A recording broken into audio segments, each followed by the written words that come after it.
नमस्कार। बड़ी खबर पर बड़ी और सार्थक बहस के साथ हम लेकर हाजिर है 5 की पंचायत। मैं हूं आपके साथ रीमा पराशर। महाकुंभ और उसमें लगातार जो आंकड़ा है वो बढ़ता जा रहा है श्रद्धालुओं का। 58 करोड़ से ज्यादा का आंकड़ा हो चुका है अब तक पार। हर रोज नई तस्वीरें सामने आ रही हैं, लेकिन कुंभ को लेकर के जब से शुरू हुआ था ना, एक अलग ही तरीके की बहस छेड़ने की कोशिश की गई थी, अलग ही तरीके का विवाद छेड़ने की कोशिश की गई थी। और अखिलेश यादव उस पूरी जो मुहिम चल रही है ना महाकुंभ के खिलाफ, उसमें सबसे अग्रणी भूमिका निभा रहे हैं। आज भी उन्होंने दो बड़ी बातें कह दी। आज उन्होंने पहले तो ये कह दिया कि महाकुंभ जैसा कोई शब्द ही नहीं है। महाकुंभ तो बीजेपी ने शब्द गढ़ा है सिर्फ पैसा उगाने के लिए, पैसे की कमाई के लिए, और वो देश को झूठ बोल रही है, झूठ। दूसरी तरफ उन्होंने ये भी कह दिया कि भाई सारा का सारा पैसा अगर महाकुंभ में चला जाएगा तो फिर किसानों का क्या होगा। अब इतने समय वो राज्य के मुख्यमंत्री रह चुके हैं, उनको ये शायद नहीं पता है या ये आभास है और वो बताना नहीं चाहते कि भाई हर चीज के लिए एक बजट बनाया जाता है सरकार की तरफ से, वो बजट अलोकेट किया जाता है। महाकुंभ के नाम पर भी एक बजट रहा और वही पैसा खर्च किया जा रहा है। बाकी किसानों के लिए अलग बजट है, बेरोजगारी को लेकर अलग बजट है। और वैसे तो महाकुंभ में भी कितने लोगों को बेरोजगारी दूर हुई है और रोजगार मिला है, ये आंकड़ा भी आ चुका है सामने। और कितना करोड़ जिसकी बात वो कर रहे हैं ना, वो सारा आंकड़ा भी सामने आ चुका है। अब इस सब को लेकर पलटवार किया आज मुख्यमंत्री योगी आदित्यनाथ ने, और उन्होंने सीधे तौर पर कह दिया कि भाई कोई भी काम अच्छा होता है ना, सिर्फ विरोध करने की राजनीति अब शुरू हो गई है। अगर हम बच्चों को अंग्रेजी स्कूल में पढ़ाना चाहते हैं तो समाजवादी पार्टी के लोग उर्दू पढ़ाना चाहते हैं, मौलाना बनाना चाहते हैं, हम उनको अफसर बनाना चाहते हैं, ये मौलाना बनाना चाहते हैं। कठमुल्ला शब्द का भी इस्तेमाल किया कि कठमुल्ला उनके साथ ही बस चलना चाहते हैं, देश में आगे बढ़ने का इनका कोई ख्वाब है नहीं।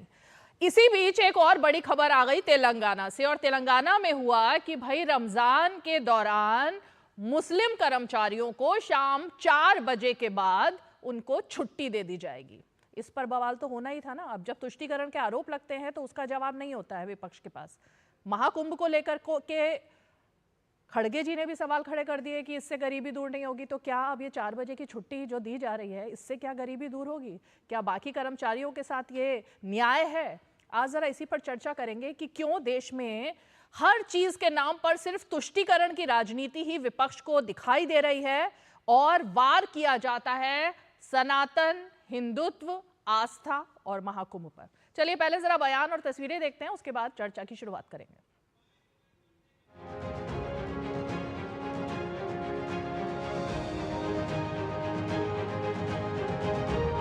महाआयोजन के लिए बहुत सारा पैसा निकालना था, इसलिए पैसे को बर्बादी करनी थी, इसलिए नाम भी इन्होंने महाआयोजन दिया और लोगों को गुमराह किया गया। 144 वर्ष बाद हो रहा है। किस तारीख से ये तय कर रहे हैं? हमारे हिंदू धर्म में नक्षत्र और समय 2 इम्पोर्टेंट हैं। तो जो सदियों से होता आया है, कब धरती बनी, कब हमारे स्टार्स बने, कब से प्लेनेट हैं, ये बीजेपी वालों को सब पता है। ये केवल मनमानी करते हैं कि जो वो कहें वही थोप दो, वही स्वीकार करो।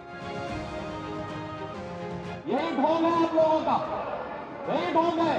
हर अच्छे कार्य का विरोध करेंगे, हर अच्छे कार्य का विरोध करेंगे। हर अच्छा कार्य जो प्रदेश के हित में है, देश के हित में है, आप उसका विरोध करेंगे। और मुझे लगता है इस प्रकार के विरोध की निंदा होनी चाहिए। सब पैसा कुंभ में लगा देंगे तो फिर किसान के लिए क्या होगा? इनको समाज के सामने एक्सपोज करना चाहिए। अपने बच्चों को ये लोग पढ़ाएंगे इंग्लिश स्कूलों में, और दूसरे के बच्चे के लिए अगर वो सुविधा सरकार देना चाहती है, कह देंगे उर्दू पढ़ाओ इसको, यानी उसको मौलवी बनाना चाहते हैं, कठपुल्ला पर जोड़ के इसको ले जाना चाहते हैं। ये नहीं चल सकता। कुंभ में जो धन का दुरुपयोग किया है सनातन के नाम पर, और ये खुद सनातनी नहीं है, ढोंगी हैं। ये भारतीय जनता पार्टी के लोग ढोंगी हैं। तो ऐसे ढोंगी सरकार को तो इस्तीफा दे देना चाहिए। दुनिया का इतना बड़ा आयोजन हो रहा है, दुनिया आज उसको स्वीकार कर रही है। दर्जनों देश की जितनी संख्या होगी उससे ज्यादा लोग यहाँ पर डुबकी लगा चुके हैं। इस पर गर्व करना चाहिए, तो उसका विरोध कर रहे हैं क्योंकि ये सभी महोत्सव में विश्वास करते हैं। ये जो है वहाँ पर जो है फिल्मी दुनिया के कलाकारों को नृत्य कराने में विश्वास करते हैं, उस पर हजारों करोड़ रुपया खर्च करते हैं। इनको धर्म से लेना देना नहीं है। ये देश धार्मिक रहा है, धर्मांध कभी नहीं था। धर्मांधता कई विसंगतियों को, रोगों को जन्म देती है। धर्मांधता भगदड़ में तब्दील हो जाती है। धर्मांधता पे नियंत्रण उनका भी नहीं रहता जिन्होंने इसको पैदा किया। नेगेटिव प्रचार करने वाले लोग रहते हैं, लेकिन ये जो हिंदुत्व है ना, ये हिंदुत्व, हिंदू धर्म, ये लोग जो मिटाने का कोशिश कुछ लोग कर रहे हैं ना, ये कभी भी होने वाला नहीं है। ये देखने से सबको ये पता चले। अरे सब हुकूम का क्या कोई मतलब है, फालतू हुकूम। सकारात्मक विपक्ष की भूमिका सपा निभा नहीं सकती है, और जो नकारात्मक विपक्ष की भूमिका उसने निभाने का काम किया है, इसकी सजा उनको 10 उपचुनाव में से 8 सीटें हारने के बाद भी अगर ध्यान में नहीं आया है तो 27 में समाजवादी पार्टी समाप्तवादी पार्टी बनेगी।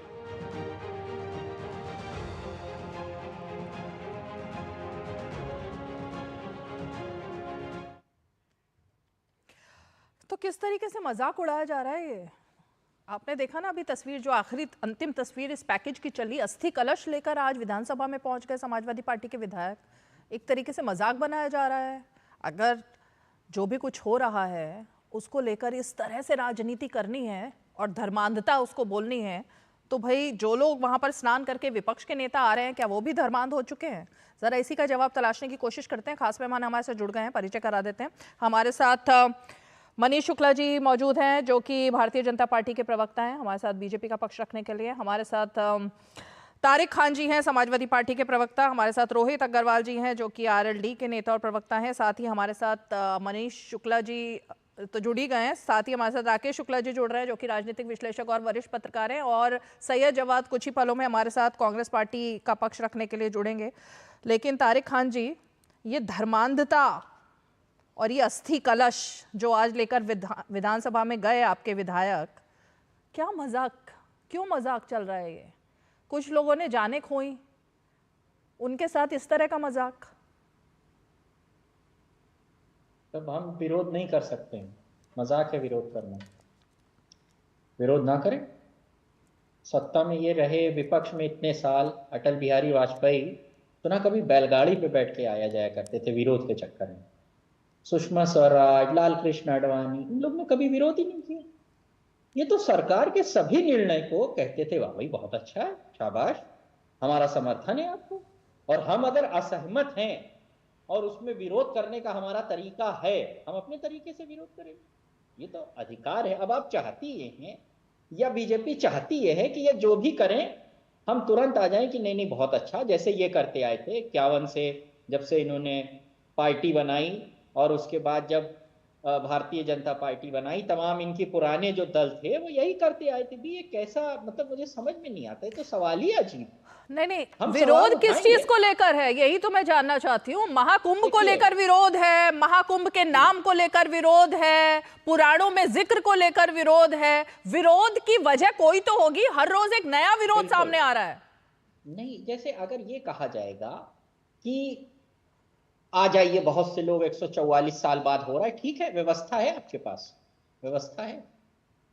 वहां 150-30 लोग मर जाते हैं संगम पे, जो संगम पे 13 में कोई घटना नहीं हुई थी, इन्होंने संगम पे भी घटना करवा दी, उसका भी कोई जिम्मेदार नहीं है। उसके तो लोग अंतरिक्ष में बैठे हैं, उसके जिम्मेदार लोग। किसी को आपने सस्पेंड किया? आजम खान मंत्री थे, इस्तीफा लिख के भेज दिया था। इनके हाथ से कलम नहीं चल रही है मौर्य से, क्योंकि लाल बत्ती छूट जाएगी। या हो सकता है योगी तुरंत एक्सेप्ट कर लें, क्योंकि पुराना झगड़ा चल रहा है, कहेगा मौर्य से छुट्टी मिली, इसको निकालो, बाहर करो। इसलिए नहीं भेज पा रहे क्या? डर रहे हैं क्या? डर रहे हैं क्या? भाई कोई तो जिम्मेदार होगा मैम। लोगों की जाने जाए अगर समाजवादी सरकार में 50 डिबेट हर चैनल ने की होगी, 100 डिबेट की होगी, और कहा कि 13 में रेलवे स्टेशन पे भगदड़ मची, समाजवादी पार्टी जिम्मेदार, जबकि सीएजी रिपोर्ट ने कहा कि रेलवे जिम्मेदार है, समाजवादी पार्टी नहीं जिम्मेदार थी। लेकिन हम लेते जिम्मेदारी, आज माफी मांगते हैं। ये मांगेंगे माफी। 150, 300, 500, 400 जितने लोग मरे, ये झूठ बोलते हैं आंकड़े में, इनका आंकड़ा मान लेते हैं, माफी मांगेंगे, गलती हुई। हम 13 की घटना के लिए, जिसपे रेलवे जिम्मेदार था, समाजवादी सरकार जिम्मेदार नहीं थी, जो सीएजी रिपोर्ट में लिखा गया, हम तब भी माफी मांगते हैं। भाजपा माफी मांगेगी, पूछिए, अभी माफी मांगे, देश से माफी मांगे, मंगवाइए, चलिए।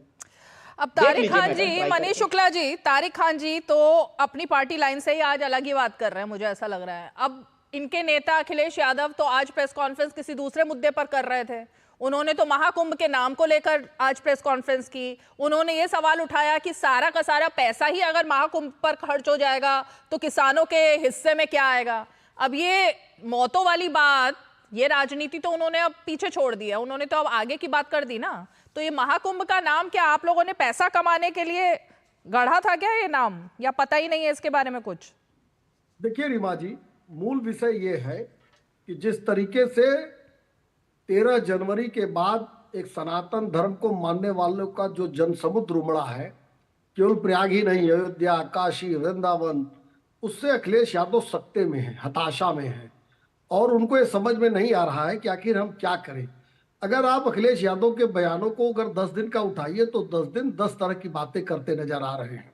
अखिलेश जी, उत्तर प्रदेश सरकार के पास पूरा बजट है, हर मत के लिए पैसा है और आप इसके लिए चिंतित मत होइए। आगे आने वाले 10-20 सालों में आपको इसकी चिंता करने की आवश्यकता नहीं है कि उत्तर प्रदेश किसानों के लिए क्या बजट होगा, मजदूरों के लिए क्या बजट होगा, युवाओं के लिए क्या बजट होगा।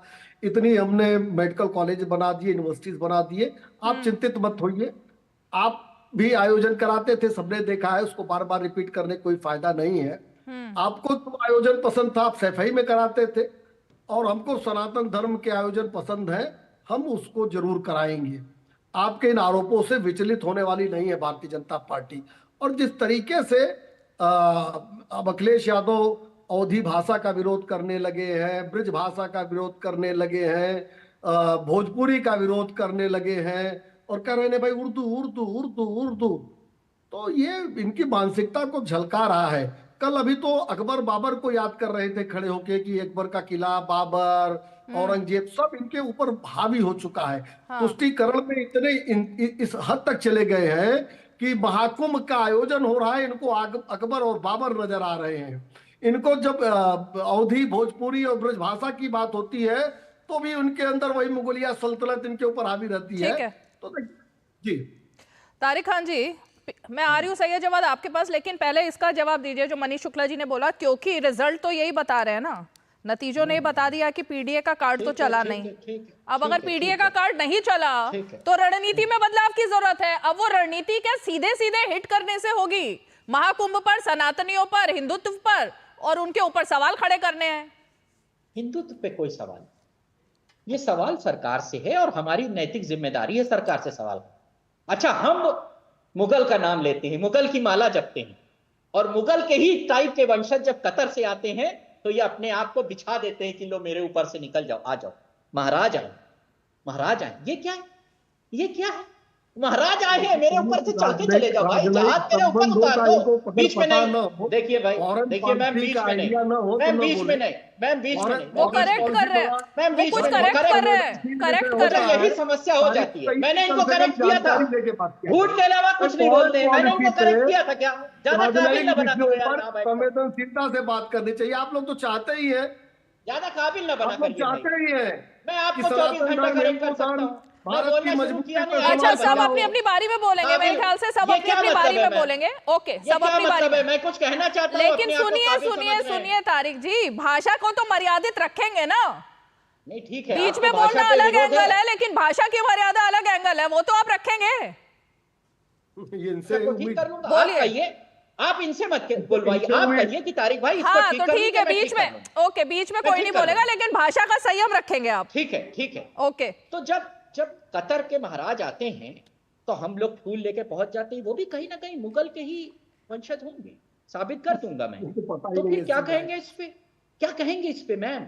जब आप बुकलेट छापते हैं G7 की, जब G20 की मीटिंग होती है ना भारत में, अकबर के बारे में क्या लिखते हैं? क्या मतलब है तारिक खान जी? इन्होंने जो कहा उसका जवाब दे रहा हूं। अकबर के बारे में आप लिखते हैं कि अकबर ने लोकतंत्र को भारत में मजबूत किया।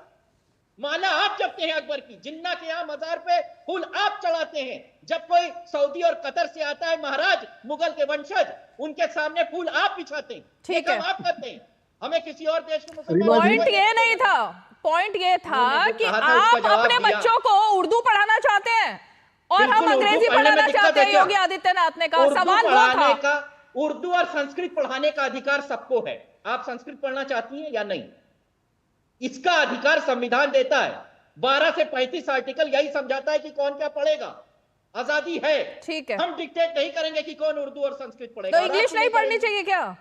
सब पढ़िए, आपका जो मन करे वो पढ़िए। आजादी के बाद यही हुआ था, कुछ लोगों को पढ़ने का अधिकार था, छीन के सब में बांट दिया गया। ठीक है, अब आप गुलाम बनाना चाहते हैं फिर से। चलिए, सैयद जवाद भी जुड़ गए, लेकिन मनीष शुक्ला जी जल्दी से क्विक रिएक्शन दीजिए।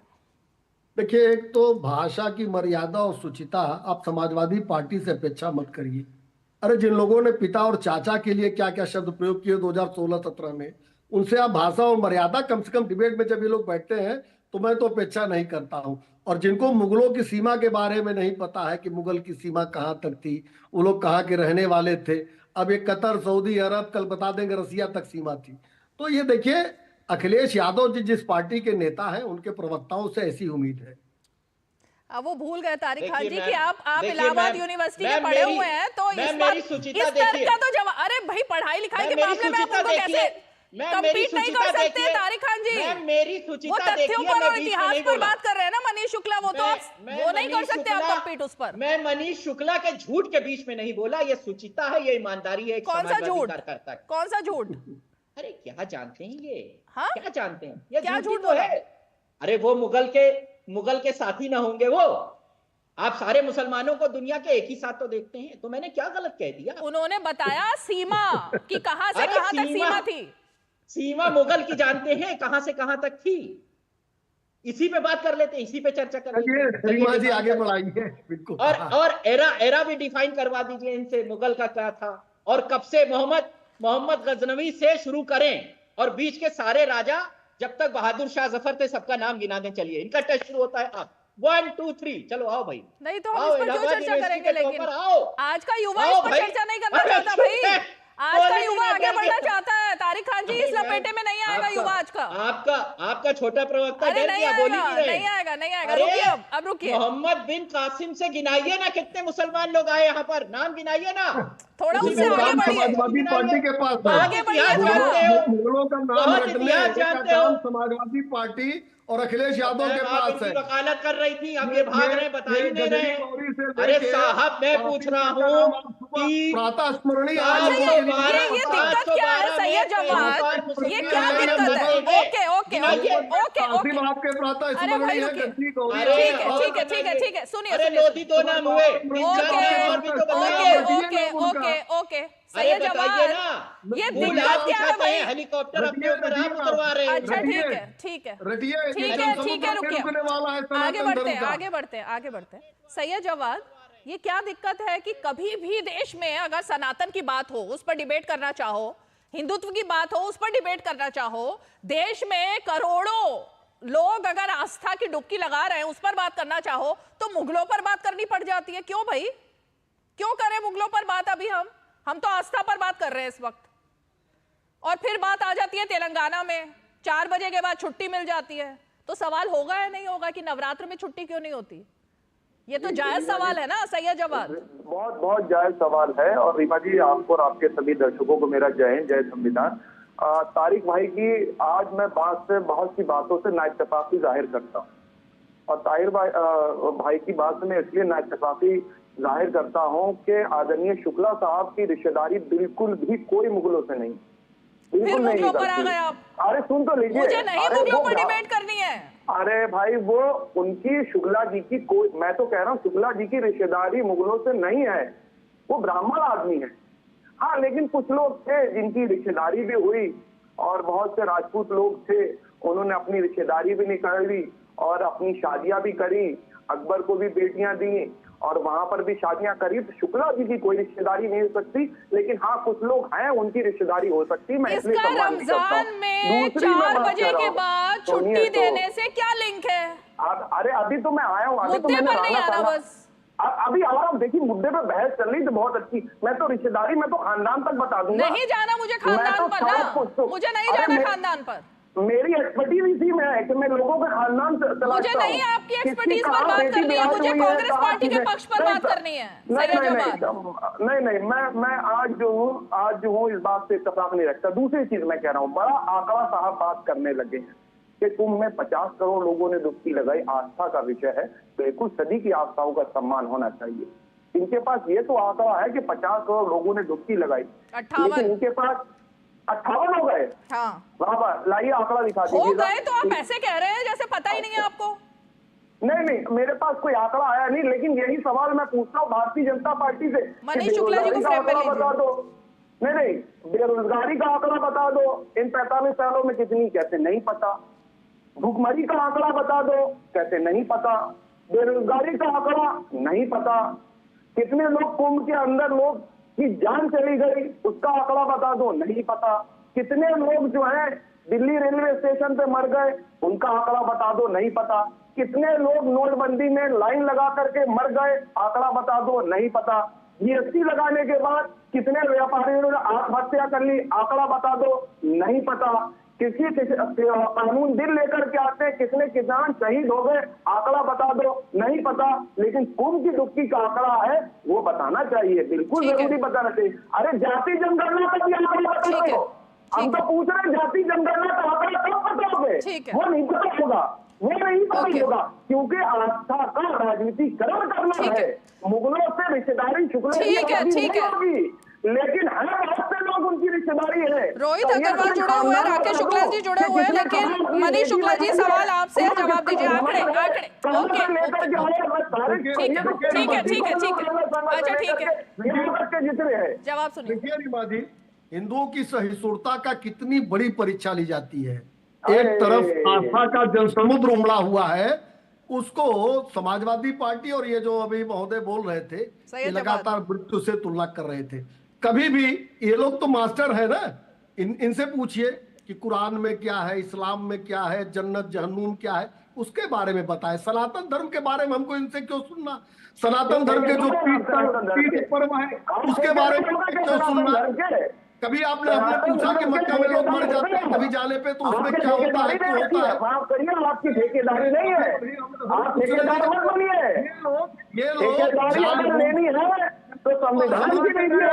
एक सेकंड सैयद जवाद, एक सेकंड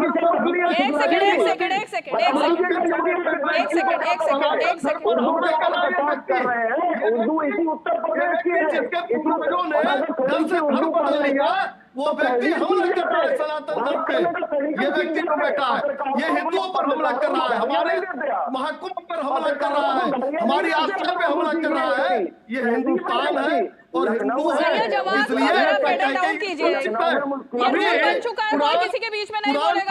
अभी इस्लाम पर कोई बात हो जाए तो फतवे जारी करने लगते हैं। ये सब ये जो बैठे हैं ये जानबूझकर हमला कर रहे हैं। रीमा जी, डीडी न्यूज को देखना चाहिए। ऐसे अराजक तत्वों को नहीं जगह देनी चाहिए जो किसी के धर्म और आस्था पर चोट पहुंचाते हो, या अखिलेश यादव के इशारे पर। और ये लोग इस तरह की बातें कर रहे हैं। ये सहिष्णुता की परीक्षा है जिसको हिंदू रोज इस देश में दे रहा है। नहीं मैं तो अरे भाई, अच्छा ठीक है, एक मिनट रुकिए, आप सही जवाब बीच में नहीं, रुकिए। राजनीतिक विश्लेषक के रूप में जो बैठे हैं, ये जानबूझकर महाकुंभ पर और हिंदुओं की आस्था पर चोट पहुंचा रहे हैं, हमला कर रहे हैं। जिनके पूर्वजों ने कभी तलवार के बल पे धर्म बदल दिया था, वो बता रहे हैं किसकी शादी किससे हुई है। राकेश शुक्ला जी, ठीक है राकेश शुक्ला जी, क्योंकि आप कुंभ से होकर आए हैं अभी कल ही, इसीलिए मुझे लगा कि आज आप अपने कमेंट्स दे तो ज्यादा अच्छा है, क्योंकि जो तारिक खान बोल रहे हैं और जो सैयद जवाद बोल रहे हैं उस पर मैं जरा आपका रिएक्शन चाहूंगी। मनीष शुक्ला जी ने जो बात कही, राकेश शुक्ला जी, कि हम किसी धर्म का, मैं भी यहाँ पर किसी धर्म के ऊपर कोई कमेंट नहीं कर रही, लेकिन सवाल ये पूछना पड़ता है कि मक्का मदीना या किसी भी धर्म के बारे में जब कोई सवाल नहीं खड़ा करता, तो जया बच्चन जब बोलती हैं कि गंगा में तो खून है, गंगा में जाकर डुबकी लगाना पाप है, सबसे ज्यादा पाप के भागीदार आप बन जाओगे, तब सवाल खड़ा करना पड़ता है कि बाकी धर्मों पर क्यों ये सब नहीं होता, सिर्फ महाकुंभ पर ही ये तमाम छीटाकशी क्यों की जा रही है? रीमा जी, प्रयागराज में आस्था और विश्वास का संगम हो रहा है। मतलब जो भी लोग जा रहे हैं, 29 जनवरी की यदि हम बात करें तो ये सच्चाई कि 29 जनवरी को भीड़ ज़्यादा थी, और मौनी अमावस्या को लोग स्नान करने गए हुए थे, भगदड़ हुई, कुछ लोगों की मौत हुई होगी, लेकिन मौत तो मक्का मदीना में भी हज यात्रा में होती है, कभी सवाल खड़ा नहीं होता और सवाल खड़ा करना भी नहीं चाहिए। मुझे लगता है यदि मौत हुई और सवाल खड़ा किया गया तो क्या हज यात्री भारत के लोग नहीं मरते हैं? मरते हैं, उनकी ही मौत होती है, तो क्या वो हज जाना बंद कर दिए? और जिन लोगों की मौत हुई उसके बाद फिर प्रयागराज में इतनी भीड़ क्यों आई, क्यों भीड़ बढ़ रही लगातार? 29 जनवरी के बाद ये लग रहा था कि शायद अब भीड़ कम होगी। अभी मैं होके आया 14, 15, 16 को मैं प्रयागराज में था और प्रयागराज में उतनी ही भीड़ बताया, वहाँ के स्थानीय लोगों ने बताया कि जिस तरीके से आपके जनवरी महीने की भीड़ थी उससे उसी के बराबर भीड़ अभी भी है। जहाँ तक व्यवस्था की सवाल है तो जहाँ 2 करोड़ लोग रोज जा रहे हैं वो अपने अनुशासन, अपनी आस्था, अपने विश्वास से जा रहे हैं। हाँ। किसी भी पार्टी की सरकार होगी 2 करोड़ लोगों का प्रबंधन वो नहीं कर सकती। अब विस्तार के रूप में देखें तो 2013 में 1000 एकड़ में कुंभ लगा था, 2019 में 2000 एकड़ में कुंभ लगा, इस बार 10,000 एकड़ में कुंभ लगा हुआ है। यदि आप कल्पना करें कि पहले जितने क्षेत्र में कुंभ लगता था यदि उतने क्षेत्र में कुंभ लगा होता तो आज क्या स्थितियां होती। फिर रोजगार की बात की जाती है, वहाँ मैं 3 दिन था, तीनों दिन में हर तरह के काम करने वाले और रोजगार करने वाले लोगों से मैं मिला। अभी एक बच्चा जो आपके मड़ियाहू जौनपुर का है वो नीम की दातून बेच के लाखों रुपए कमा लिया। वहाँ ऐसा कोई व्यक्ति नहीं है, यानी मोटरसाइकिल से जो लोगों को श्रद्धालुओं को पहुंचा रहा है वो भी पैसा कमा लिया, इतना पैसा कमा लिया कि अब वो कार खरीद सकता है। तो वहाँ ऐसा कोई नहीं है जो कहते हैं ना कि क्या मंदिर से रोजगार मिलेगा। वो प्रयागराज में जाके देखे कि मंदिर कितना बड़ा, प्रयागराज कितना बड़ा रोजगार दिया, वो अयोध्या जाके देखे कि वहाँ मंदिर कितना बड़ा रोजगार दिया। तो इसलिए रोजगार पे सवाल खड़ा करने से पहले और किसी भी धार्मिक स्थल पे सवाल खड़ा करने से पहले हर धर्म का अपना धर्म है और हर धर्म के लोगों के यहाँ धार्मिक स्थलों पे कुछ ना कुछ अव्यवस्था होती है, इसलिए सवाल खड़ा न किया जाए। ये तो एक सेकंड सही है जवाब, रुकिए एक सेकंड आ रही हो, रुकिए ना। ये तो हो गए आंकड़े, लेकिन रोहित अग्रवाल को जरा फ्रेम में लाइए। रोहित अग्रवाल, कभी आपने इस चीज को लेकर सवाल क्यों नहीं पूछा कि मक्का या मदीना में कितने भारतीयों की मौत वहां पर हज जाने से हो जाती है? कभी पूछा है या वो आंकड़ा आपके पास आया कभी? रोहित अग्रवाल, देखिए एक चीज बिल्कुल साफ है रीमा जी कि अगर हम हैं तो हम सेकुलरिज्म को सही से फॉलो करते हैं, हम दूसरे के धर्म के ऊपर टीका टिप्पणी नहीं करते हैं। परंतु जिस तरीके से आपके डिबेट के अंदर आप देखिए कि एक धर्म के ऊपर टीका टिप्पणी समाजवादी पार्टी के प्रवक्ता और ये सो कॉल्ड सैयद जवाद जो कि कांग्रेस को सपोर्ट करते हैं, ये धर्म पे तुरंत तत्काल प्रभाव से यहाँ पे टिप्पणी कर रहे हैं, ये शर्मनाक है। और अगर अभी यही टिप्पणी भारतीय जनता पार्टी के प्रवक्ता ने कर दी होती तो नुपुर शर्मा के साथ क्या हुआ है आज तक वो फेस नहीं कर पा रही है देश को, ये सब जानते हैं कि आज तक वो जनता के सामने नहीं आ पा रही है नुपुर शर्मा। और उन्होंने खाली एक धर्म के ऊपर टिप्पणी की थी जिसको हम पूरी तरीके से गलत मानते हैं। परंतु एक चीज हमको आपको समझनी पड़ेगी कि देश के अंदर जिस तरीके से आज टीका टिप्पणी की जा रही है, आप निरंतर देखिए ममता बनर्जी जी क्या कह रही है, लालू प्रसाद यादव जी क्या कह रहे हैं। 2013 का कुंभ की बात करिए ना, 2013 के कुंभ के अंदर आपने 12 करोड़ लोगों को डुबकी लगवाई, आज 54 करोड़ लोगों ने डुबकी कैसे लगा दी? नहीं रोहित जी, रोहित जी एक मिनट, 2.25 करोड़ लोग गए थे 2013 में, आंकड़ा सरकारी आंकड़ा है, 2.25 या 2.5 करोड़ लोग गए थे, 12 करोड़ नहीं गए, 12 से 15 करोड़ 2019 में गए थे। इनका आंकड़ा मान लेते हैं 12 करोड़ का था, आज तो 54 करोड़ का आंकड़ा है ना। और 54 करोड़ लोग अगर वहां पे कुंभ पे डुबकी लगा रहे हैं तो इसका मतलब सरकार ने कुछ तो अच्छी व्यवस्थाएं की होंगी जिसके कारण वहां पे डुबकी लगा रहे हैं। तो हमको और आपको ये समझना पड़ेगा कि ये जो धर्म की राजनीति करने का काम कर रहा है विपक्ष, पीडीए को तो कुंभ ने धो दिया पूरी तरीके से, क्योंकि जिस तरीके से वहां पे ना जाति दिख रही है ना धर्म दिख रहा है, हर व्यक्ति वहां पे आस्था की डुबकी लगा रहा है, वो साफ साफ बता रहा है कि यहाँ पे छुआछूत जैसी और ऊंच नीच जैसी कोई भी व्यवस्था नहीं है। आप हर धर्म का व्यक्ति, हर जाति का व्यक्ति कुंभ से लाभान्वित हो रहा है, पर राहुल गांधी नहीं होंगे, ममता बनर्जी नहीं होंगी, लालू प्रसाद यादव नहीं होंगे, बाकी सब जगह जाएंगे। रुकिए सही जवाब, रुकिए अब एक मिनट, जिनके ऊपर सवाल है, जिनकी सरकार थी उनसे सवाल होगा ना पहले। तारिक खान जी, अब एंटी कम्युनल क्या है और कम्युनलिज्म क्या है मैं नहीं समझ पा रही आपकी बात से, लेकिन ये है कि किसी भी धर्म के लोग अपनी श्रद्धा के अनुसार चाहे हज जाएं या कहीं भी जाएं, कभी किसी भारतीय ने इस पर सवाल नहीं खड़ा किया, ना वहां पर जाकर किस तरह का ट्रीटमेंट मिलता है ना कभी उस पर सवाल खड़ा किया।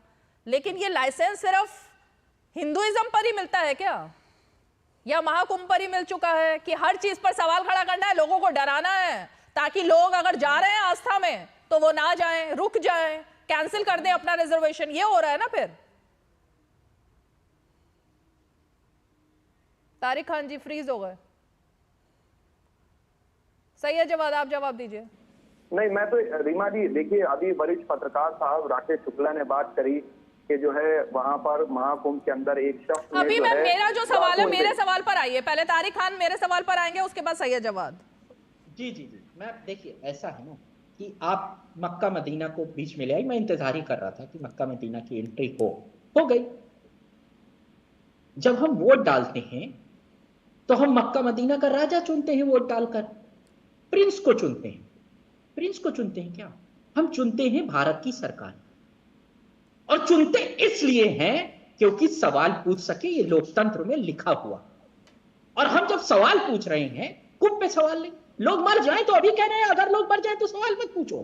ठीक है भाई, ठीक है। और अगर इसी तरीके की भगदड़ की बात करनी है तो दुनिया में कई भगदड़ हुई। एक फुटबॉल मैच हो रहा था अभी 1 साल पहले, वहां 100 लोग मर गए, उसकी भी बात करिए। क्या मतलब है, दुनिया में कहां कौन कैसे मर रहा है, चाहते हैं कि साहब दूसरा कोई बोले ना। नहीं, ये अत्यंत दुखद है, अत्यंत दुखद है। आप लोकतंत्र के अंदर है, लोकतंत्र के अंदर का मतलब ये नहीं हुआ कि आप दूसरे के धर्म के ऊपर कुछ भी बोलेंगे, आप मुख्यमंत्री को कुछ भी बोलेंगे, आप धर्म के ऊपर दूसरे के बोलेंगे, लेकिन ये शर्मनाक है। मैम देखिए ऐसे नहीं होता है, ये लोग बोले और इनका गंदा भाषण मैं सुनूं आराम से, और मेरे बोलने में ये लोग डुबकी लगाएं कूदे बीच बीच में, क्या मतलब है। मैं ऐसे क्या कहूंगा।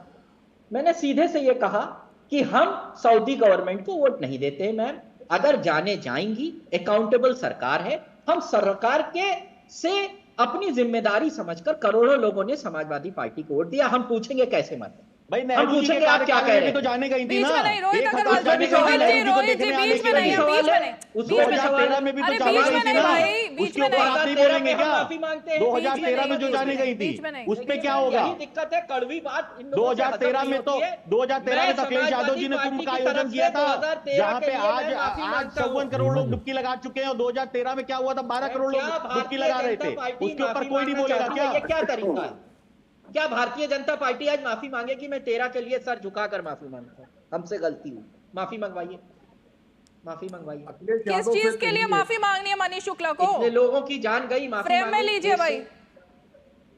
इतनी लोगों की जान गई, माफी मांगे। अभी रोहित भाई यही बात तो कह रहे थे आप, 13 में जान गई, हम मानते हैं हमारी। अरे वही तो मैंने सवाल पूछा, आप समझ ही नहीं पाए तारिक खान जी कि कहीं पर भी जाते हैं हज में लोग, क्या हज में मौत होती है या नहीं होती, दुर्घटनाएं होती है या नहीं होती, हादसा होता है या नहीं होता हज में, यही तो मैं पूछ रही हूँ। हज में सऊदी जाएंगे सवाल पूछने के लिए, आप वहां की सरकार को चुना है, वोट दिया है, राजा आपका है वहां का, लोकतांत्रिक देश भारत है कि वो है। अब जब अखिलेश यादव अकबर के किले की मांग करेंगे तो हम हज की भी बात नहीं करेंगे कि अकबर का किला उनको चाहिए, लेकिन हज की बात नहीं करनी है। बात होने लगेगी तो यहाँ पे नौटंकी करने लग जाएंगे। एक बात आपको समझनी पड़ेगी, नेहरू जी के कार्यकाल में अकबर का किला चाहिए अक्षयवट के पास, समाजवादी पार्टी के कार्यकाल में सैकड़ों लोगों की मृत्यु होती है, उसकी बात कोई नहीं करना चाहता है। कोई भी अलाउड है मैम बोला करेगा, आप एंकर हैं कि ये एंकर है, हमें तो समझ नहीं। चलिए ठीक है, मनीष शुक्ला जवाब देंगे। ओके मनीष शुक्ला आप कोई ना बोले, मनीष शुक्ला जी चलिए ठीक है। प्रधानमंत्री का अपमान करेंगे, आप शब्द बोलेंगे, तब आप चाहते हैं कोई ना बोले, फिर बोले कब। भाई आपका काम है, विपक्ष का काम है सवाल पूछना, पर देश का विरोध थोड़ी ना करने लग जाएंगे। मुख्यमंत्री भी तो आपके हैं, प्रधानमंत्री भी तो आपके हैं ना, ठीक है। विरोध करना शुरू कर देते हैं, अरे रुकिए देश की जनता का भी विरोध करना शुरू कर देते हैं, तो ये तो आपको जवाब देना पड़ेगा ना। जिनसे सवाल पूछा है उनको भी जवाब देने दीजिए मनीष शुक्ला जी। देखिए रीमा जी, डिबेट तो केवल और ये बयान और ये जो लांछन लगाने का जिम्मेदारी ले ही रहे हैं ना, हम तो जिम्मेदारी ले रहे हैं। कोई भी अगर घटना हुई है तो उसकी जिम्मेदारी हम ले रहे हैं। क्या विपक्षी सरकारों ने जिम्मेदारियां ली थी? अच्छा ठीक है, मैं पॉइंट समझ गई तारिक खान जी का। मनीष शुक्ला जी, एक मिनट, रोहित जी रुकिए ना, आप बोलना शुरू करते हैं तो बोलते ही चले जाते हैं। अब रुकिए रोहित जी। मनीष जी, शिवपाल यादव ने भी आज यही बात कही है कि सरकार को बर्खास्त कर देना चाहिए या फिर सरकार खुद ही सामूहिक तौर पर इस्तीफा दे, यही बात तारिक खान कह रहे हैं। देखिए, वो तो अखिलेश यादव ने उनको सुबह डांटा होगा, उनको मजबूरी है समाजवादी पार्टी के सुर में सुर मिलाना। सबको पता है जो 2016 में यही तारिक जैसे लोग ये शिवपाल यादव को डंडा लेके दौड़ा रहे थे, मैं उस पर नहीं जाना चाहता। देखिए, ये डिबेट या ये जो तमाम बयान आ रहे हैं केवल इसलिए आ रहे हैं कि सनातन धर्म का जो जनसमुद्र उमड़ा है उसमें जातियां विलीन हो गई हैं, जाति टूट गया है। जो तमाम प्रकार के लांछन हिंदू धर्म में लगाए जाते थे, हिंदू धर्म पर चस्पा किए जाते थे, उन सारे लांछनों को इस आस्था के जनसमुद्र ने धुल दिया है। उससे व्यथित और हताशा में इस तरह की बात कर रहे हैं। और समाजवादी पार्टी के कहने पे हम बयान दे दें, अरे वो समाजवादी पार्टी जिसने मां सरयू को लाल कर दिया था राम भक्तों की गोलियों से, अखिलेश यादव ने कभी माफी मांगी? मुलायम सिंह यादव ने तो कहा जरूरत पड़ती तो 100-200 हिंदुओं को और मरवा देते। इनसे अब हम चले सीखे सनातन धर्म, इनसे हम चले हिंदू धर्म सीखे, इनसे हम चले कुंभ की महत्ता को सीखे, हम चले देवी देवताओं के बारे में तारिक और सैयद से हम सीखे। अरे इनसे अगर पूछ रहा हो तो इनसे कुरान इस्लाम पूछिए, इनसे जन्नत जहन्नुम पूछिए, इनसे पूछिए मक्का में जाने से क्या लाभ हानि होती है, जरा पूरे देश को बताए समझाए। ये तो इनको अपने धर्म के बारे में बताना चाहिए ना। ये कौन है जो सनातन धर्म और उसके ऊपर टिप्पणी करने के लिए बैठा दिए जाते हैं अखिलेश यादव की तरफ से? केवल और केवल मुगलों की माला जपने के लिए बैठा दिए जाते हैं अखिलेश यादव की तरफ से। ये तो लगाने के लिए अखिलेश यादव बैठाते हैं ऐसे लोगों को। आ रही हूँ, सही है, जवाब आप ही के पास आ रही हूँ। तारिक खान जी, ठीक है, इन लोगों के मुंह से हिंदू धर्म के खिलाफ खराब बुलवाने के लिए बैठे जाते हैं कि कुछ न कुछ लांछन लगाए तारिक जैसे लोग बैठ के। ये केवल सनातन का विरोध करने के लिए। तारिक खान जी, आजम खान ने इस्तीफा अगर ऑफर किया था तो आजम खान का इस्तीफा स्वीकार तो नहीं हुआ था ना भाई, ना उनको हटाया गया था, ना कोई जवाबदेही तय की गई थी। इस्तीफे का ऑफर किया, इस्तीफा ठुकरा दिया गया। आपको ऐसी जवाबदेही चाहिए? मैम, मैंने सबको सुन लेता हूँ, इनका घटिया भाषण भी सुन लिया मैंने। ये घटिया क्या होता है? घटिया क्या होता है ये? बस आप बोले तो सब सही, दूसरा बोले तो घटिया, ये क्या तरीका है? आप बोले तो सब कुछ बढ़िया है भाई रीमा जी, मैंने क्या कहा? बीजेपी बोले तो घटिया है, ये क्या शब्दावली होती है? पार्टी के लोगों ने मुलायम सिंह यादव शिवपाल यादव को नहीं छोड़ा जब, तो मनीष शुक्ला भारतीय जनता पार्टी के लिए अच्छे शब्द कैसे बोल रहे हैं? मैम बीच में बोल रहे हैं, तो वो बीच में बोलेंगे, आप उनको घटिया कहेंगे, फिर वो चुप रहेंगे, ऐसा नहीं होता ना। दिया इन लोगों ने, आप घटिया बोलेंगे फिर भी वो शांति से सुनेंगे। आप क्यों प्रोवोक कर रहे हो? ठीक है, हाँ मैं बायस हूँ। अगर इस तरह की शब्दावली का इस्तेमाल होगा तो मुझे पक्ष लेना पड़ेगा। आपको भी कोई घटिया बोलेगा तो मुझे बोलना पड़ेगा। चलिए बोलिए। बोलेंगे आप बीच में? बिल्कुल बोलेंगे बीच में। अभी आपको घटिया किसी ने बोला ही नहीं है, ऐसे ही बोल दो। सुनिए मेरी बात, अब बोलिए। कायदे से बगैर कुछ बोले इनको सुना, मुझे सुनने को तैयार नहीं है। ये इनका लोकतंत्र है, मर चुका है लोकतंत्र। अभी आप इस्तीफे की बात कर रही थी ना, कैबिनेट का अधिकार होता है इस्तीफे को मंजूर करे, फिर कूदे। चाचा जी फिर कूदे।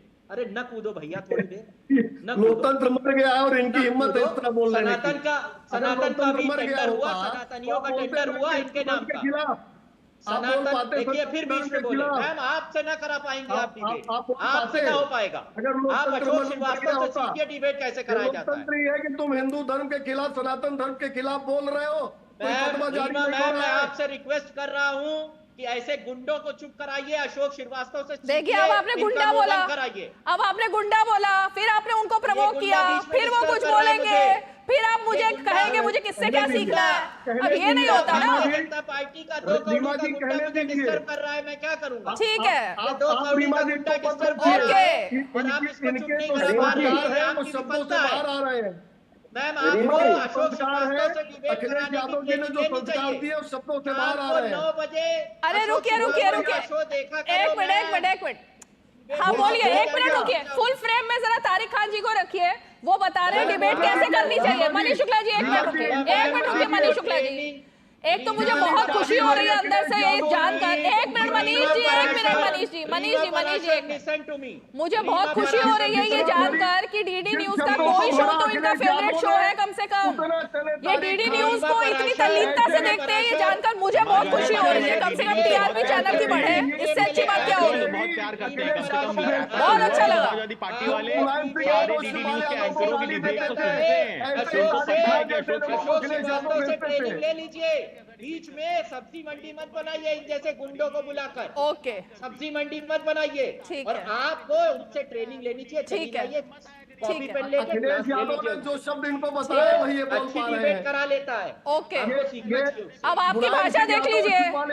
अब आप अपनी भाषा देखिए तारिक खान जी, एक सीनियर वरिष्ठ पत्रकार के लिए आप कह रहे हो वो अच्छी डिबेट करा लेता है। कम से कम थोड़ी तो भाषा, अब आपका फेवरेट एंकर है तो कम से कम उनके प्रति आदर तो रखना चाहिए ना।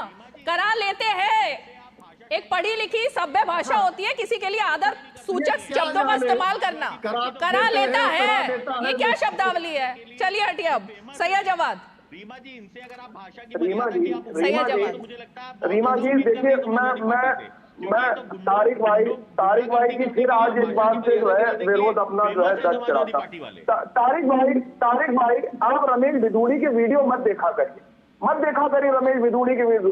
वो फिर आप वैसी भाषा बोलने लगेंगे रमेश बिधूड़ी की। मतलब सिर्फ पॉइंट पर बात नहीं करनी है, इधर उधर की पूरी कहानी आज इसी शो में आने वाली है। अरे भाषा सिर्फ पॉइंट पर बात नहीं करनी किसी को। अरे इन्होंने देख लिया कि रमेश बिधूड़ी के वीडियो भाई जिससे सवाल पूछा जाए उसी की आवाज जाए, कृपा करके। शांति। अच्छा, अभी इन्होंने सनातन की बात करी और कहने लगे तारिक भाई और मुझको रेडार पे ले लिया कि हम लोग जो है आस्था का सम्मान नहीं कर रहे हैं, सनातन के ऊपर टिप्पणी कर रहे हैं। शंकराचार्य जी को जानते हैं आप? अभी मुक्तेश्वरानंद महाराज जी को, उन्होंने भी कुंभ के ऊपर सवाल खड़े करे। अब उनको भी सर्टिफिकेट जो भारतीय जनता पार्टी के लोग देंगे। पूछ लीजिए जाकर के कुंभ के ऊपर उन्होंने क्या बोला है, योगी आदित्यनाथ जी के बारे में, माननीय मुख्यमंत्री जी के बारे में क्या बोला है। अब उनको जाकर के सर्टिफिकेट, शुक्ला जी आप बता दीजिए उनको सनातन की परिभाषा आप सिखाइए। अभी मुक्तेश्वरानंद महाराज जी को भी आप सर्टिफिकेट दीजिए, उन्होंने भी सवाल खड़े करे। सवाल ये खड़ा होता है कि कुंभ के अंदर जो लोगों की जान चली गई, जिन लोगों ने जान अपनी गंवा दी भगदड़ के अंदर, क्या सरकार की जिम्मेदारी नहीं बनती?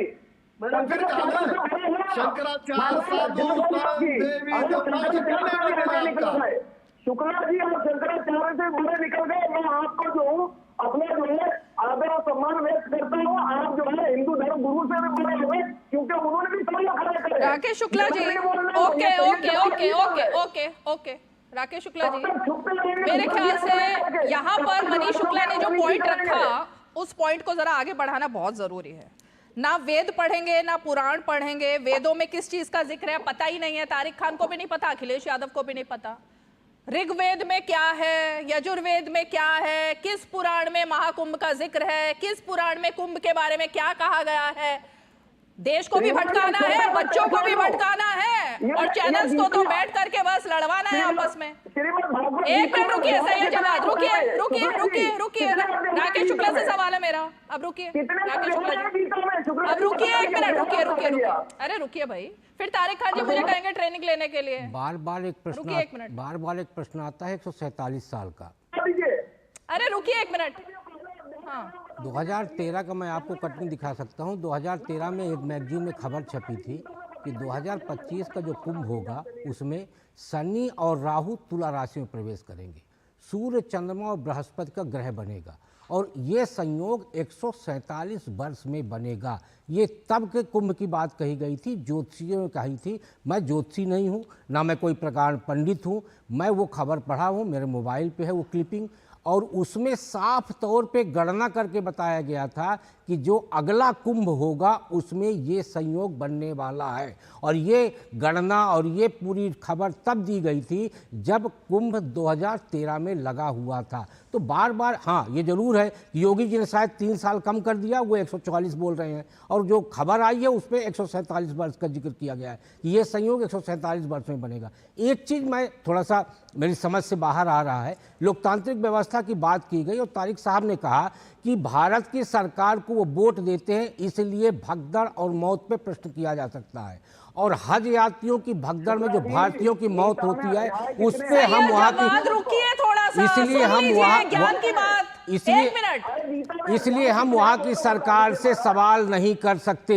मैं सिर्फ ये निवेदन करता हूँ कि यदि लोकतांत्रिक व्यवस्था पे आप विश्वास करते हैं तो हज यात्रा में गए भारतीय मुसलमानों की मौत पर भारत सरकार से सवाल क्यों नहीं किया जाता? ये क्यों नहीं कहा जाता कि जब आप पैसा देते हैं और हर हज यात्री पैसा देके जाता है तो उसकी व्यवस्था उस देश की सरकार क्यों नहीं करती? भारत सरकार इस बारे में दबाव क्यों नहीं बनाती? भारत सरकार हज यात्रियों की संख्या क्यों नहीं घटाती? सब्सिडी क्यों खत्म नहीं करती? ये प्रश्न भारत सरकार से क्यों नहीं किया जाता भारतीय मुसलमान की मौत पर? इसलिए प्रश्न तो करना चाहिए। यदि लोकतंत्र में आप विश्वास करते हैं तो भारत सरकार को वोट देने पे सिर्फ कुंभ पे प्रश्न नहीं करना चाहिए। भारतीय मुसलमान जो हज की भगदड़ में मरता है उसके लिए भी भारत सरकार से प्रश्न करना चाहिए और पूछना चाहिए कि वो उस सरकार से पूछे कि उस मौत की जिम्मेदारी वो क्यों नहीं ले रही। हाँ, ये तो सिंपल बात है सैयद जवाद। अब बोलो आप इसका नहीं, जवाब मैंने चाहिए तो नहीं बिल्कुल। देखिए वरिष्ठ पत्रकार साहब का सवाल जो है बिल्कुल जरूर जायज है।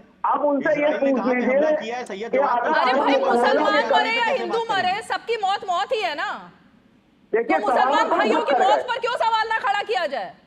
सबकी मौत पे सवाल करिए। मैंने तो सारे आंकड़े दिए अभी आपको। तो क्यों नहीं होता सवाल खड़ा? ये क्यों कहा जाता है कि हम इसको वोट दिए उसको वोट नहीं दिए? मैंने आज तक नहीं सुना कि हज में अगर कोई मुसलमान भाई की मौत होती है भगदड़ से तो उस पर आप लोगों ने एक आंसू बहाया हो। क्यों नहीं बहाया जाता? मैडम बहुत अच्छा सवाल है आपका। हाँ तो तभी तो जवाब दीजिए आप। जवाब सिंपल उसका जवाब है कि वहां तो लोकतंत्र नहीं है।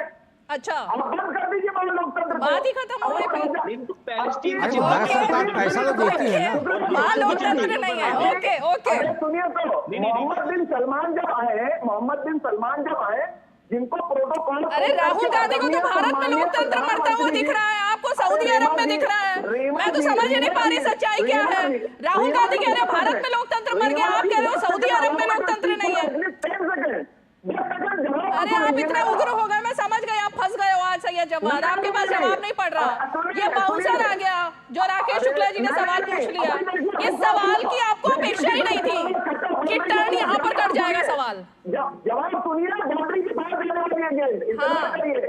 देखिए क्या है, जब आदरणीय सम्मानीय प्रधानमंत्री जी मोहम्मद बिन सलमान के प्रोटोकॉल तोड़ करके गले लग जाते हैं, उनके कान में कह देते हैं कि भाई वहां पर जो। मैं प्रधानमंत्री से सवाल नहीं पूछ रही, मैं उन लोगों से पूछ रही हूँ जिनको भारत में कुंभ पर सवाल खड़े करने हैं। प्रधानमंत्री सवाल नहीं खड़ा कर रहे हैं, सैयद जवाद और तारिक खान सवाल खड़े कर रहे हैं। तो सवाल आपसे पूछा जा रहा है क्यों आपकी आंखों में आंसू नहीं आते जब हज में मौतें होती हैं? सैयद जवाद नहीं आएंगे। प्रधानमंत्री जी का नाम लेते हो डरता क्यों है? आपकी आंख में आंसू नहीं है, दर्द नहीं है। मुसलमानों के लिए सिर्फ वोट बैंक चाहिए आपको। नहीं, हम ये पूछ रहे हैं कि आदरणीय प्रधानमंत्री जी का नाम लेते हो डरते क्यों है? अब देखिए क्या है, जैसे मैंने मोहम्मद बिन सलमान का जिक्र किया, मोहम्मद बिन सलमान से तो कितनी मोहब्बत है आदरणीय प्रधानमंत्री जी को कि प्रोटोकॉल। चलो आपके पास जवाब नहीं है, ब्रेक ले लेते हैं, छोटा सा ब्रेक लेते हैं, ब्रेक के फौरन बाद लौटेंगे। ब्रेक लेते हैं।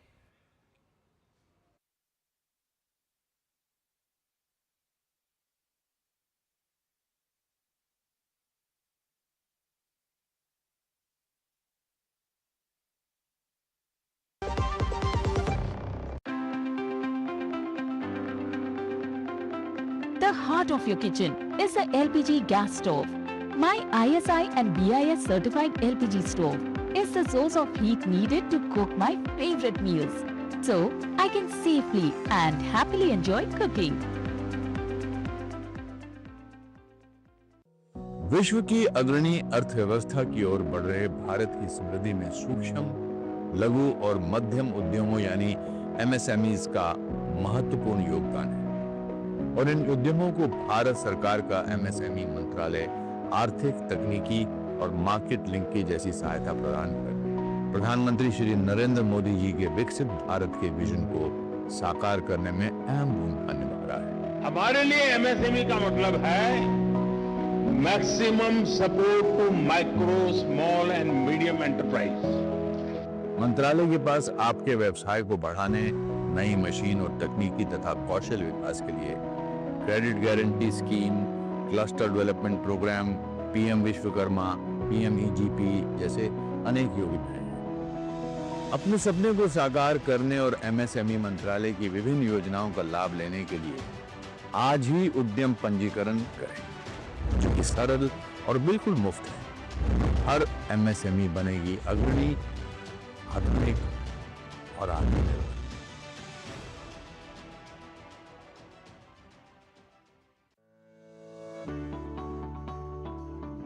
Are you tired of filling fuel for your vehicle often? Switching to fuel-efficient driving is the only way out. Save fuel cost by predicting the traffic ahead of you so you can slow down by coasting. Maintain driving speed below 55 kilometers per hour. Use the right gear and clutch. Use air conditioning sparingly. Avoid idling your vehicle at red light. Drive smarter and fuel your savings.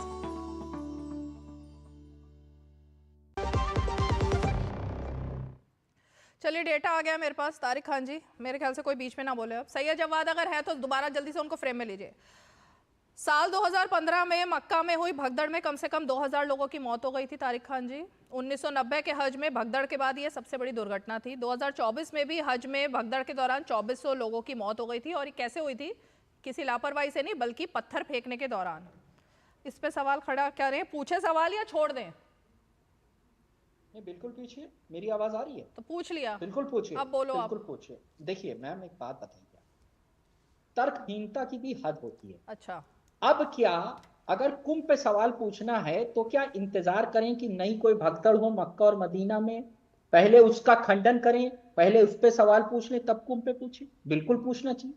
किसी देश में अगर जान और माल की हानि हो रही है और उसमें भारतीय लोगों को अगर अमेरिका से भी बेड़ियां पहना के लाया जा रहा है, सवाल पूछना चाहिए। अगर बांग्लादेश में हिंदुओं का नरसंहार हो रहा है, उनकी हत्या की जा रही है, सवाल पूछना चाहिए। लेकिन मैम, क्या मक्का मदीना में इंतजार करें हम लोग कि भगदड़ मचे, लोग मरे, तो पुराना डेटा बताया मैंने। तब सवाल पूछे मैम? नया डेटा सवाल होना चाहिए। इंतजार कौन कर रहा है? पुरानी बात है। बिल्कुल सवाल होना। लेकिन क्या तारिक खान ने इसको लेकर सवाल किया? वो फ्रेम से चले गए। देखिए, मतलब गजब की बात है। ये तो भगोड़े लोग हैं, दोनों के दोनों। हज पर सवाल कर लो तो फ्रेम से चले जाएंगे, हज का जिक्र कर लो तो फ्रेम से चले जाएंगे, आरोप लगाएंगे, फिर 10 बातें बोलेंगे क्योंकि जवाब आया नहीं, बाउंसर आ गया सिलेबस से निकल करके सवाल, तो फ्रेम से चले गए। चलिए मनीष शुक्ला जी जवाब दीजिए। इसमें तो मुझे लगता है बीजेपी का फेलियर है। मनीष जी, बीजेपी का फेलियर है ये। इस तरह के सवाल बीजेपी कभी क्यों नहीं उठाती है? ऑपोजिशन के हाथों आप लोग भी खेल जाते हैं। ऑपोजिशन महाकुंभ पर सवाल खड़ा करता रहे, लेकिन आपने ये हज पर कभी सवाल खड़े किए? देखिए रीमा जी, मैं शुरू से इस बात को आपसे कह रहा था कि इन लोगों को चिंता कोई जो कुंभ में स्नान करने लोग जा रहे हैं, श्रद्धालु जा रहे हैं, उनकी व्यवस्थाओं को लेकर चिंता नहीं है, बल्कि चिंता ये है कि 13 जनवरी के पहले से ही अखिलेश यादव पूरी समाजवादी पार्टी और एक गैंग लग गया था ये बताने के लिए कि वहाँ जाना ठीक नहीं है, वहाँ व्यवस्थाएं नहीं है, वहाँ ये समस्या है। लेकिन जो जनसमुद्र उमड़ा उससे ये आश्चर्यचकित रह गए और ये परेशानी में है कि आखिर सनातन धर्म को मानने वाले लोग विश्व के कोने कोने से क्यों प्रयागराज, तीर्थराज प्रयागराज आ रहे हैं। और ये जो जातियों का इन्होंने एक वो जातिवाद फैला रखा था पूरे उत्तर प्रदेश देश में, वो हिंदू धर्म को बदनाम कर रखा था छुआछूत के मामले में, वो सारा जो कलंक था, जो सारा लांछन था, उसको इस जनसमुद्र ने मिटा दिया और उसके लिए ये इस तरह की बातें कर रहे हैं। दरअसल भारतीय जनता पार्टी कभी किसी की आस्था पे सवाल नहीं खड़ा करना चाहती है और निश्चित रूप से अगर किसी व्यवस्थागत बात होती तो हम लोग निश्चित रूप से उसका आदर करते हैं। लेकिन आप देखिए, तारिक हो, सैयद हो, ये सभी लोग बैठ के, और मैं तो कहूंगा न्यूज चैनलों से कि मैं पिछले 10 साल से मैं 12 साल से प्रवक्ता हूं, कभी भी इन लोगों से कुरान, इस्लाम, जन्नत, जहन्नुम, मक्का, मदीना के बारे में लोगों से कभी डिबेट न होती है। ये फुल फ्रेम में जरा लीजिए, जो लोग भागे हैं यहाँ से शो से, जरा लीजिए, पूरा फ्रेम दिखाइए। यही मैं कह रहा हूँ, आज आपने एक सवाल पूछा, केवल एक आंकड़ा रखा। देखिए सपा और कांग्रेस कैसे क्विट कर गई, कैसे भाग खड़ी हुई। दिखाइए जरा पूरा फ्रेम दिखाइए। यही मैं कहना चाहता हूँ कि हम लोग रोज बैठ के हमारे सनातन धर्म पर, देवी देवताओं पर लांछन लगता है, हंसी का पात्र बनाने की एक मिनट मनीष शुक्ला जी, ये देखिए, तारिक खान इस शो में अभी तक शामिल थे और सैयद जवाद इस शो में अभी तक शामिल थे। हज पर सवाल पूछा गया, हज में इतने मासूम लोगों की जब मौत हो जाती है उस पर सवाल पूछा जाता है, तो दोनों इस तरह से भाग गए इस शो से। अब इस पर क्या कहा जाए? मतलब उनको सिर्फ महाकुंभ पर सवाल खड़े करने हैं, हिंदुओं पर सवाल खड़े करने हैं, लेकिन अगर समाजवादी पार्टी के प्रवक्ता से और कांग्रेस पार्टी के समर्थक से एक सवाल पूछ लिया गया हज पर तो दोनों ही भाग गए शो से। कोई जवाब नहीं था उनके पास। राकेश शुक्ला जी। जी जी नहीं, मेरा तो एक सीधा सा प्रश्न था एक पत्रकार के नाते कि यदि आप कुंभ में भगदड़ हुई, मौत हुई, हम उस बात को मानते हैं, उस पर सवाल उठना चाहिए, इसमें कोई दो राय नहीं है, उसकी व्यवस्था पे राज्य सरकार पे सवाल उठना चाहिए। लेकिन सवाल उस पे भी उठना चाहिए कि जब हज पे जाने वाला भारतीय मुसलमान मरता है तो उस पे सवाल क्यों नहीं उठता। जहां तक लोकतांत्रिक व्यवस्था की बात की गई तो मैं बार बार यही कहूंगा कि लोकतांत्रिक व्यवस्था में भारत सरकार, राज्य सरकार से यदि आप प्रश्न पूछ सकते हैं तो हज यात्रा में सऊदी अरब पे प्रेशर बनाने के लिए केंद्र सरकार से भी सवाल पूछना चाहिए कि आप सऊदी अरब सरकार से बात करिए कि जब वो हज यात्रियों से पैसा लेते हैं और उनको व्यवस्था सुरक्षा नहीं देते तो क्यों ना हज यात्री कम कर दिए जाए, क्यों ना हज यात्रा बंद कर दी जाए। तो ये बात केंद्र सरकार को कहने के लिए ये जो धर्मनिरपेक्ष लोग हैं, ये जो विपक्ष है जो इस पे प्रश्न उठा रहा है, वो उस समय प्रश्न क्यों नहीं उठाता। मेरा सीधा सा सवाल ये है, क्या भारतीय मुसलमानों की हज के दौरान मौत को ये आस्था मानते हैं और कुंभ के दौरान मौत को घटना मानते हैं। सवाल ये है कि कुंभ में भी यदि मौत हुई है, होता है कि जब भी कोई सवाल किया जाए तो एकदम भाग जाते हैं, ऐसे इस शो में भी हुआ है क्योंकि आउट ऑफ सिलेबस सवाल था, ना तो उनको ये उम्मीद थी और ना ही उन्होंने शायद इसकी तैयारी की हुई थी। चलिए रोहित अग्रवाल जी, साथ में मनीष शुक्ला जी और राकेश जी, आप सभी खास मेहमान हमारे साथ 5 की पंचायत में जुड़े, सभी का बहुत बहुत धन्यवाद। और इसीलिए जब आप आस्था के साथ खिलवाड़ करेंगे ना तो आस्था के साथ जो जुड़े हुए लोग हैं वो सवाल पूछेंगे और जब उन सवालों का जवाब नहीं होता है तो इसी तरीके से लोग भगोड़ा हो जाते हैं, जैसा आज इस शो से भी हुआ। चलिए 5 की पंचायत में आज इतना ही, कल फिर होगी मुलाकात, तब तक के लिए हमें दीजिए इजाजत, नमस्कार।